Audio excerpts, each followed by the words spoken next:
Welcome to BS350. This is Business Analysis Techniques, Week 7.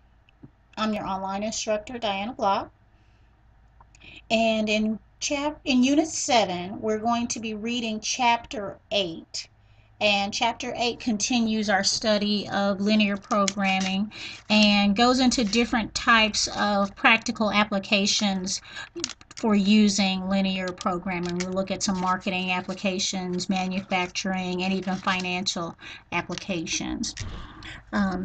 So once you've done the reading and reviewed the PowerPoints, you'll have an assignment as usual, and I'm going to go over that. You also have discussion this week, like every week, so make sure you're participating in the weekly discussion forum. So I'm going to go ahead, like I always do, and kind of give you a heads up on the assignment so that you know how to get started. So here's our assignment for this week. You've got 4 tabs. There's 4 separate problems here. So this first problem is a scheduling application. We have a restaurant here, and we need to schedule employees. And the employees, it says, work 8-hour shifts. And we have a table here that shows us what the cost is per worker. We also have a table that shows us the minimum number of workers we can have for each 4-hour period. Now, keep in mind, the paragraph says that each worker works 8-hour shifts. So the information we have here tells us how many people are needed for each 4-hour shift. So when we get down to the constraints, we'll have to make sure that we are indicating 8-hour shifts, and we'll get to that. So our objective function here, each person is going to be one individual employee. So our objective function here has to be 1 because each person is just one worker. You are going to put in, though, a formula for the number of employees you're going to need. And so that's going to be your number of workers times your objective function. So it's just going to be ones here. So it's basically going to be the number of workers summed, or the sum product of this times this and summed here. So you've got your minimum number of employees is what you're going to put here. Then you're also going to put in some constraints. The constraints are these shifts. They tell you what shifts you have. These are the constraints. So from this information right here, these are our minimum workers. So you might put this somewhere like over here. And what you're going to do, and make sure I have these lined up correctly. Let's see.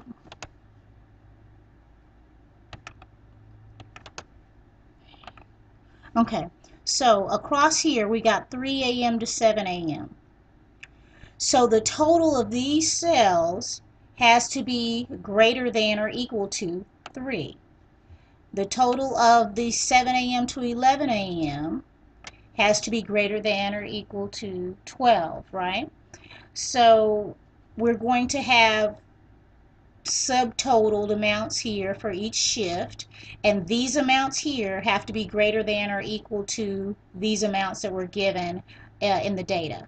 So to calculate our formula here, we're going to multiply the number of workers times the constraint down here, and once we add across, we'll have a sum here which has to be greater than these numbers. Okay, so down here where we've got the constraints, what we're going to do is just use a series of ones. You've got examples in your textbook that will show you this.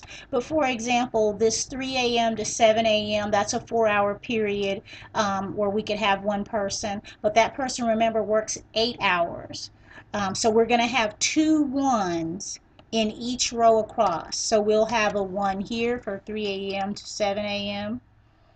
And then we'll have another 1 here. And then for the 7 a.m. to 11 a.m., we'll have 1 and 1. So as we go through, to compensate for the fact that these people are working 8-hour shifts, for each 4-hour shift, we should have 2 marks on each line. So I know, like I said, I know it always sounds confusing when you listen to it at the beginning of the week because you haven't done the reading yet and you haven't looked at the PowerPoints yet. But once you do that, then this will all come together. But I'm just kind of giving you an idea of how it may look when you complete it. So you'll have all your ones in here for the constraints. And this is going to be a sum product of the number of workers times the constraint.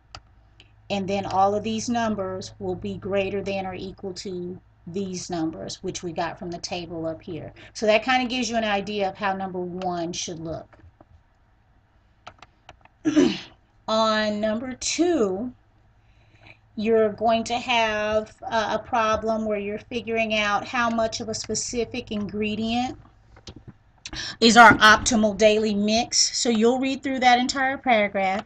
You're going to have objective functions, which is going to be the cost per pound of each of these ingredients. So you're given the cost per pound in the problem. That's going to be your objective function.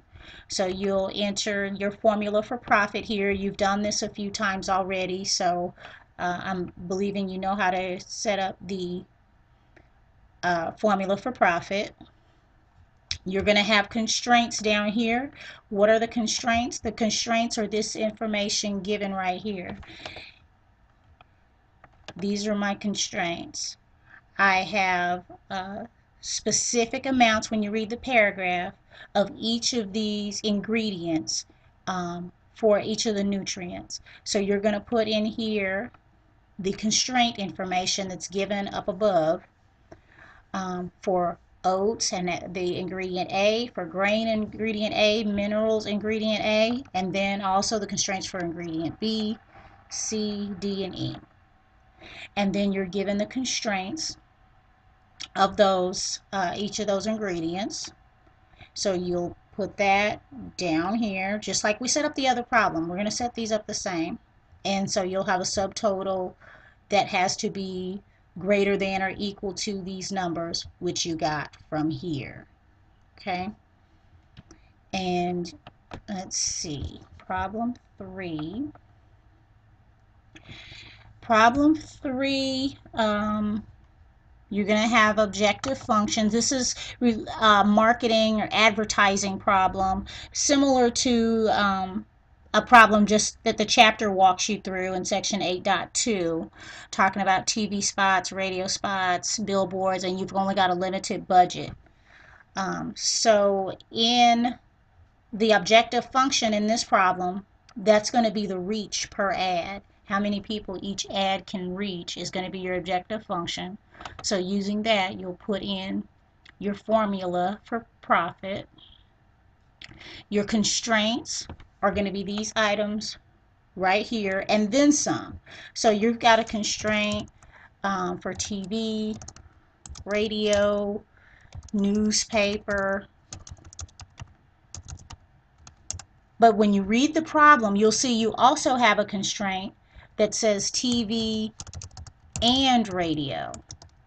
So there's a certain combination of TV and radio that you have a constraint for. And you have a cost constraint.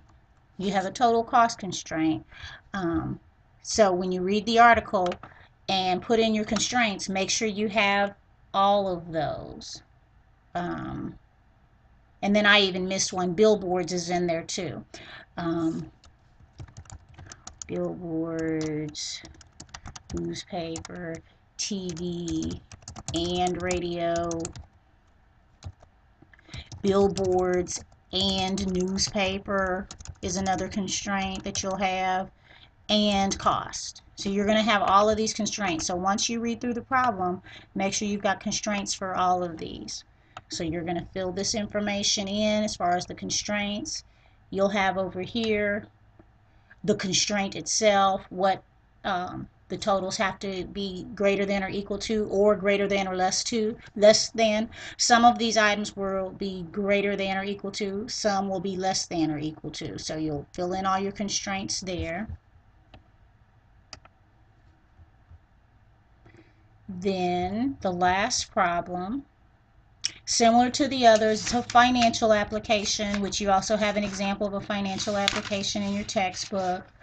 Um, and in section 8.5 pretty much. Oh, let me get over to problem 4. Okay, so on problem 4, you're going to have some constraints here. Your objective function is going to be the betas. The betas that are given is going to be your objective function. And then you'll write in your formula for profit. The constraints are the different stocks. So this stock A, B, C, D, and E, those are the constraints you'll have here. You'll also have a constraint for the proportion, and you'll have a constraint for the expected return. Now the proportion constraint, because all of these can only add up to a total of 1. Each of these stocks is a percent of your total portfolio. So all the percentage of each stock should total one complete portfolio, 100%. You also will have a constraint related to the expected return. So make sure you don't forget that one. You're going to have all of these stocks are your constraints. Then you're also going to have a constraint on the proportion to make sure it's equal to 1. Then you'll have a constraint on the expected return. Okay, so I don't want these videos to get too long, but I just like to show you each problem so you have an idea where to get started and what you should be looking for on each one. As always, if you have questions, you can email me or give me a call at any time. And have a great week.